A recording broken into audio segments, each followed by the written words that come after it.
S ಈಗಾಗಲೇ ಅಧಿಕೃತವಾಗಿ operation ಸಿಂಧೂರ ಎಂಬ ಹೊಸ ಚಿತ್ರದ ಘೋಷಣೆ ಆಗಿರುವಂತದ್ದು. ಇನ್ನು ಇದಕ್ಕೆ ಸಂಬಂಧಪಟ್ಟಂತೆ ಒಂದು ಬ್ರೇಕಿಂಗ್ ನ್ಯೂಸ್ ಲಭ್ಯವಾಗ್ತಾ ಇದೆ. ಆಪರೇಷನ್ ಸಿಂಧೂರ್ ಎಂಬ ಹೊಸ ಚಿತ್ರ ಈಗಾಗಲೇ ಘೋಷಣೆ ಆಗಿರುವಂತದ್ದು. ನಿಕ್ಕಿ ವಿಕ್ಕಿ ಬಗ್ನಾನಿ ಫಿಲಂ ನಿಂದ ಅಧಿಕೃತವಾಗಿ ಘೋಷಣೆ ಮಾಡಲಾಗಿದೆ. ಆಪರೇಷನ್ ಸಿಂಧೂರ್ ಸಿನಿಮಾದ ಮೊದಲ ಪೋಸ್ಟರ್ ಈಗಾಗಲೇ ಬಿಡುಗಡೆ ಆಗಿರುವಂತದ್ದು. ಮೇ 6 ಮತ್ತು 7ರ ಮಧ್ಯರಾತ್ರಿಯಲ್ಲಿ ಪಿಒಕೆ ಮೇಲಿನ ದಾಳಿ ಆಧಾರಿತ ಚಿತ್ರ ಇದಾಗಿದೆ.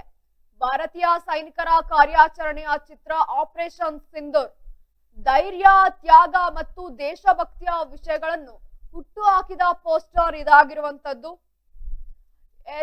ಇದೀಗ ಆಪರೇಷನ್ ಸಿಂಧೂರ್ ಎಂಬ ಹೊಸ ಚಿತ್ರದ ಘೋಷಣೆ ಆಗಿರುವಂತದ್ದು.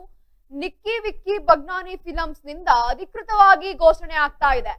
ಆಪರೇಷನ್ ಸಿಂಧೂರ್ ಸಿನಿಮಾದ ಮೊದಲ ಪೋಸ್ಟರ್ ಈಗಾಗಲೇ ಬಿಡುಗಡೆ ಆಗಿರುವಂತದ್ದು. ಮೇ 6 ಮತ್ತು 7ರ ಮಧ್ಯರಾತ್ರಿಯಲ್ಲಿ ಪಿಒಕೆ ಮೇಲಿನ ದಾಳಿ ಆಧಾರಿತ ಚಿತ್ರ ಇದಾಗಿದೆ. ಭಾರತೀಯ ಸೈನಿಕರ ಕಾರ್ಯಾಚರಣೆಯ ಚಿತ್ರ ಆಪರೇಷನ್ ಸಿಂಧೂರ್ ಇನ್ನು ಧೈರ್ಯ, ತ್ಯಾಗ ಮತ್ತು ದೇಶಭಕ್ತಿಯ ವಿಷಯಗಳನ್ನು ಹುಟ್ಟುಹಾಕಿದ ಪೋಸ್ಟರ್ ಇದಾಗಿದೆ. ನಿಕ್ಕಿ ವಿಕ್ಕಿ ಬಗ್ನಾನಿ ಫಿಲಮ್ಸ್ ಮತ್ತು ದಿ ಕಂಟೆಂಟ್ ಇಂಜಿನಿಯರ್ ಅಧಿಕೃತವಾಗಿ ಆಪರೇಷನ್ ಸಿಂಧೂರ್ ಎಂಬ ಹೊಸ ಚಿತ್ರವನ್ನು ಘೋಷಿಸಿದೆ.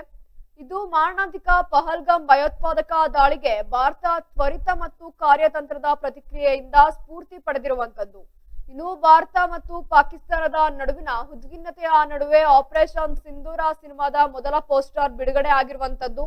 ಈ ಚಿತ್ರವು ಮೇ 6 ಮತ್ತು 7ರ ಮಧ್ಯರಾತ್ರಿಯಲ್ಲಿ ಪಿಒಕೆ 9 ಭಯೋತ್ಪಾದಕ ನೆಲೆಗಳನ್ನು ದಾಳಿ ಆಧಾರಿತ ಚಿತ್ರ ಆಗಿರುವಂತದ್ದು. ಸಿಂಧೂರ ಆಳವಾದ ಮಹತ್ವ ಹೊಂದಿರುವಂತದ್ದು. ಇನ್ನು ಹಿಂದೂ ಸಂಪ್ರದಾಯದಲ್ಲಿ ಸಿಂಧೂರ ಮದುವೆಯ ಪವಿತ್ರ ಸಂಕೇತವಾಗಿದೆ. ಇದನ್ನು ಹೆಚ್ಚಾಗಿ ಮಹಿಳೆಯರು ಕೂದಲು ಬೇರ್ಪಡಿಸಿ ಉದ್ದಕ್ಕೂ ಅಥವಾ ಯುದ್ಧಕ್ಕೆ ಹೋಗುವ ಯೋಧರು ತಿಲಕವಾಗಿ ಬಳಸಲಾಗ್ತಾ ಇರುವಂತದ್ದು. ಪಹಲ್ಗಾಮ್ ದಾಳಿಯ ಆಘಾತಕಾರಿ ವಿವರಗಳತ್ತ ಶೀರ್ಷಿಕೆ ಗಮನ ಸೆಳೆಯುತ್ತಿದ್ದು, ಅಲ್ಲಿ ಭಯೋತ್ಪಾದಕರು ಪುರುಷರನ್ನು ಗುರಿಯಾಗಿಸಿ ದಾಳಿ ಮಾಡಿದ್ರು. ಪೋಸ್ಟರ್ ನಲ್ಲಿ ಮಹಿಳಾ ಸೈನಿಕನೊಬ್ಬ ತನ್ನ ಬೆನ್ನಿಗೆ ಬೆನ್ನೆಲುಬಾಗಿ ನಿಂತಿರುವ ಸಮವಸ್ತ್ರ ಧರಿಸಿ ರೈಫಲ್ ಹಿಡಿದು ತನ್ನ ಕೂದಲಿಗೆ ಸಿಂಧೂರ ಹಚ್ಚಿಕೊಳ್ಳುತ್ತಿರುವ ಶಕ್ತಿಯುತ ಚಿತ್ರ ಇರುವಂತದ್ದು. ಯುದ್ಧ ಪೀಡಿತ ಹಿನ್ನೆಲೆಯಲ್ಲಿ ನಿರ್ಮಿಸಲಾದ ಈ ಪೋಸ್ಟರ್ ಧೈರ್ಯ, ತ್ಯಾಗ ಮತ್ತು ದೇಶಭಕ್ತಿ ವಿಷಯಗಳನ್ನು ಹುಟ್ಟುಹಾಕ್ತಾ ಇದೆ. ಆಪರೇಷನ್ ಸಿಂಧೂರ್ ಎಂಬ ಶೀರ್ಷಿಕೆಯು ಧೈರ್ಯದಿಂದ ಕಾಣಿಸಿಕೊಳ್ಳುತ್ತಾ ಇದೆ. 2ನೇ ಓ ಬದಲಿಗೆ ಸಿಂಧೂರ ಸಿಮರ್ ಅನ್ನು ಬಳಸಲಾಗ್ತಾ ಇರುವಂತದ್ದು. ಇನ್ನು ತ್ರಿವರ್ಣ ಧ್ವಜದಲ್ಲಿ ಭಾರತ್ ಮಾತಾ ಕಿ ಜೈ ಎಂಬ ನುಡಿಗಟ್ಟು ದೇಶಭಕ್ತಿಯ ಧ್ವನಿಯನ್ನು ಹೆಚ್ಚಿಸ್ತಾ ಇರುವಂತದ್ದು.